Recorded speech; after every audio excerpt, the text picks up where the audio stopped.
guys, it is Savannah and Maris coming at you again with our Christmas special. Yeah. Coincidentally, probably our only podcast this month because it's busy. It's been crazy, and it seems like it was before Thanksgiving last time we recorded. Yeah. So it's been a while since we were with you guys. I appreciate y'all being patient.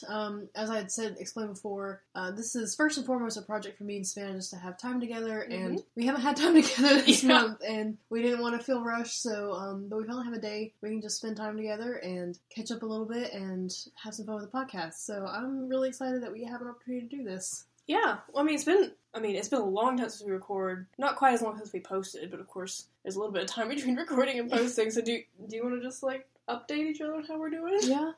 So let's see. Like I said, last time we were together was around Thanksgiving, and we had a great Thanksgiving at my parents' house.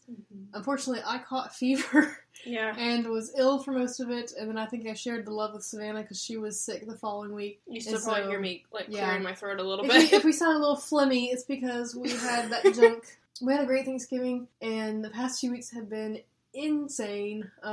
More for you than for me, I would say. Yeah. I am responsible at my company for preparing and sending all of our company, client gifts, and then for organizing our company Christmas party. So, past 2 weeks have been absolutely crazy for me. I went home and went to bed at 8:30 one night this past week. I was so tired. But that's behind us. The company party was on Friday, so now I can just kind of settle in, begin to relax, enjoy the next few days as we lead into Christmas. So hopefully we're posting this right around the weekend of Christmas, and y'all can enjoy this while you're riding to family and road tripping, or maybe you're hiding in a closet away from your family, hoping little cousins don't find you.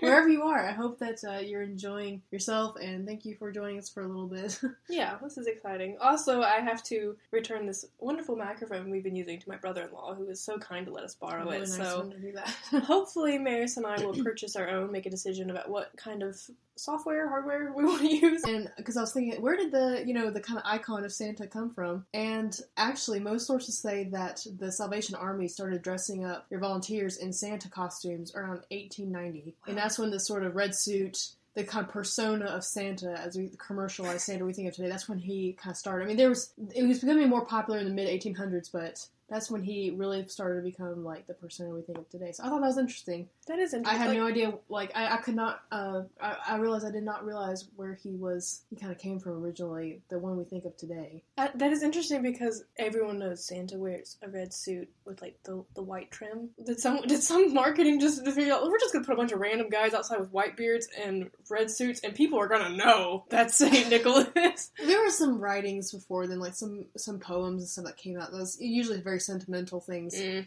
the mid-1800s. Really, a lot of it came around. The Christmas mania came around more when Charles Dickens wrote The Christmas Carol. That became more popular. The gift-giving became more of a practice around Christmas. But anyway, that was a little bit of random Christmas trivia, but I thought that was interesting. I had no idea where that kind of Santa persona came from, but apparently we have the Salvation Army to thank for that. So we have our first entry from listener Grant, and he says, "My sisters and I were told Santa wasn't real from the start. So when we found out that our cousins believed in him, we acted like the stereotypical college student who has just become an atheist and wants everyone to know the irrationality of their beliefs. It was a constant debate with them." Just the kind of stuck-up kids. We know better. We know the truth. Like the conspiracy theorist from an early age. Yeah. Oh gosh. That's the thing. We'll explore this more with some of the other entries as well. But when you are told from an early age that Santa is not real, as a parent, do you tell them very quickly not to share that news with other children? Yeah, because it's so pervasive in our culture right now, Santa, that it's not like you can, if you decide not to do Santa with your children, it's not like you can just not talk about it, because they're going to see it. They're going to see their friends talk about it. They're going to see it in the malls. They're going to see it on TV. You can't just erase Santa. Now, I understand people don't choose not to teach their children that he's real, but you can't just cut Santa out. It's too late for that, unfortunately. Yeah. We got a submission from Liz explaining her she didn't even have the chance to rationalize Santa. She said, "I kind of ruined the magic for myself. My parents' house has a big window in the foyer that overlooks the kitchen and the living room. When it's dark outside, the reflection of both of these rooms is visible in the glass. So I could see almost everything from the top of the stairs near my room. As a kid, maybe kindergarten age, I waited up there one year to see Santa, and surprise, there were my parents wrapping gifts for me and my siblings. I made it my own tradition to just sit at the top of the stairs every year and watch them wrap and set up gifts all night. Definitely spoiled a few Christmas surprises for myself that way. That reminds me so much of like a kind of a Home Alone kid mentality. Like it's very like a sneaky clever sort of thing. See, my husband told me that when they were growing up, they were never taught to believe in Santa, but there was this vent that ran from the upstairs to the living room, and it was large enough that a small child could be lowered into it. And so him and his sister would lower each other by the feet into the vent so they could peek through and see what their parents were wrapping the night before. Which leads me to my sister-in-law actually submitted. Kelly says, we were never taught Santa was real. At one time, that almost came back to bite me. On Christmas Eve, my uncle brought over the DS games my cousins were getting to charge before Christmas morning. The next day, my 3 cousins came over with their DS and showed me, and I say, completely without thinking, I know, I saw them yesterday. Then I had to make up a story about how Santa brought them to our house first. Oh, wow. That's the thing, well, see, with us being twins, we never had to conceal anything from each other, and so we never had to experience the whole thing of hiding it from, younger siblings, or, we were never around our little cousins very much, like, on Christmas Day. Mm-hmm. So, that's nothing we had to deal with very much. Yeah, I don't remember ever having to hide it. I feel like you and I even were late bloomers for believing in Santa. The weirdest thing to me is coming across a few people in our lives who, I know of at least 3 people like this, who have believed well into their teenage years. Yeah. Genuinely. Yep. And are genuinely devastated when they learn. See, I don't understand. I knew someone who, her brothers were about 13 years old, and they still, completely believe, which I'm not sure how that's in middle school. I'm not sure how, and they weren't shy about it either. They were very enthusiastic about it. I'm like, surely they have been told, like, by other kids, like, it's not real, and they just must have been like, oh, well, you're on the naughty list or something. That, honestly, once you stop believing in Santa, you don't talk about him. He's not interesting, and when you're older, It's like, especially if you're middle school, early high school, it's not cool to talk about him at all. But these kids were very enthusiastic. Like, I think they were talking about it. I don't know. That blew my mind, especially like 13-year-old boys believing in Santa. It's all fun though. It's fun and games. They'll have stories to tell. Some part of me thinks that it's not real healthy at that point. Well, an interesting story we got from Meg is about people who grew up without believing in him as well. Like Kelly, she said, I absolutely love how we were taught about Santa. When we were really little, we were told that every year the father or grandfather of each family played Santa for the family. Like Santa, he would sneak out on Christmas Eve and place the presents. When we were older, we were told about the historical St. Nicholas who delivered presents to a poor family. She also notes on a side note that Saint Nick, the real Saint Nick, supposedly slapped Arius, the heretic, in the Council of Nicaea. Go Santa!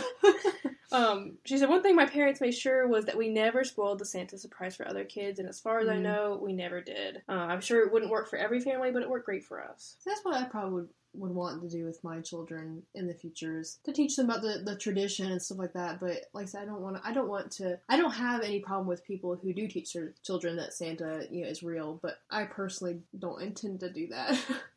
I think it's fun. I think depending on each individual kid, based on how they react to things, how firm their foundation is in other realities, it can really shake some kids up, and some kids are just like disappointed, but it's like whatever. Mm-hmm. I know that even though you and I believed, I like watching Christmas movies and like seeing mall Santas, never even suspected that was the real Santa. I was like, that's just someone for little kids to believe in. The real Santa would never show himself. Yeah. I'm like, he's up in the North Pole. He's too busy right now. We have a submission from someone who wanted to use a pseudonym. I'll call her Miss Muppet. My family didn't include Santa in our Christmas celebrations, so I grew up knowing full well it was my mama buying those gifts. Being the devilish child I was, I also found out where she hid them until she wrapped them and put them under the Christmas tree. My parents' closet, behind some garment bags, and on top of the boot boxes. Who else did this? You know what I'm talking about. I'm talking about waiting until that delicious time when you were home alone and sneaking up to that hiding spot to take a pre-Christmas peek at what you were getting. It was thrilling to find that Barbie doll you had on your list, but it was 10 times worse only to find socks and new bed sheets. Who get St. Bedsheets for Christmas. Those Christmases, I'd be much mellower on Christmas Day, thinking I knew what I was getting and wasn't happy about it until I opened something I did want and realized my mom must have bought it last minute, or she had a hiding place I didn't know about. See, that's I know some people who do that. Mm-hmm. I cannot stand it when a gift is spoiled for me. I hate it. Yeah. I'm not a surprise person until it comes to gifts. There's my in-laws do this on Black Friday. And I know my in-laws listen to this. I have no problem with this. It just blows my mind. They go out shopping on Black Friday, and they'll say, point things like, hey, would you like this? And they'll buy it, and then they'll wrap it, and then open it on Christmas. And you were there when you saw the exact thing they purchased. Mm-hmm. And to me, I'm just like, what?